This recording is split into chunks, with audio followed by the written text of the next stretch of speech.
తెలుగు రాష్ట్రాల్లో రాత్రి నుంచి ఎడతెరిపి లేకుండా కురుస్తున్నటువంటి అతి భారీ వర్షాలు. వివరాల్లోకి వెళ్ళిన వాతావరణ పరిస్థితులు ఏంటి, ఏ జిల్లాల్లో వర్షాలు పడే అవకాశాలు ఉన్నాయి తెలుసుకునే ముందు మీరు ఇంకా మన ఛానల్ గనుక సబ్స్క్రైబ్ చేయనట్లయితే వెంటనే సబ్స్క్రైబ్ చేయండి. ఇక వివరాల్లోకి గనుక వెళ్ళినట్లయితే బంగాళాఖాతంలో ఏర్పడిన ఉపరితల ఆవర్తన ద్రోణి ప్రభావంతో రెండు తెలుగు రాష్ట్రాల్లోనూ రానున్నటువంటి 3 రోజుల పాటు దాదాపుగా ఏప్రిల్ 22 పాటు భారీ వర్షాలు నమోదు కానున్నాయి.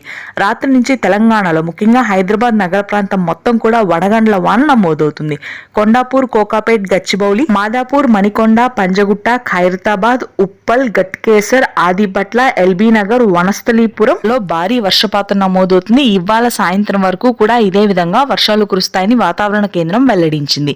ఇక హైదరాబాద్ నగరంతో పాటుగా తెలంగాణలోని ఖమ్మం, భద్రాద్రి, కొత్తగూడెం, వికారాబాద్, రంగారెడ్డి, సంగారెడ్డి, వరంగల్, హన్మకొండ ప్రాంతాల్లో కూడా భారీ వర్షపాతం నమోదవుతుంది 2 రోజుల పాటు. ఇక ఉత్తరాంధ్ర, మధ్యాంధ్ర జిల్లాల్లో ఇవాళ రేపు మోస్తరు వర్షాలు నమోదు కానున్నాయి. ఇప్పటి వరకు కొంతమేర వర్షాలు తగ్గుముఖం పట్టినప్పటికీ మళ్లీ కూడా వర్షాలు కురుస్తున్నాయి. మధ్యాంధ్ర జిల్లాల్లో ఈదురుగాలుల ప్రభావం అత్యధికంగా ఉండనుంది. రాయలసీమ వ్యాప్తంగా ఆకాశం మేఘావృతమై ఉంటుంది. తిరుపతి, చిత్తూరు ప్రాంతాల్లో మరొకసారి వర్షాలు మొదలవనున్నాయి. ఇది ప్రస్తుతానికి తెలుగు రాష్ట్రాల latest weather update. Thank you.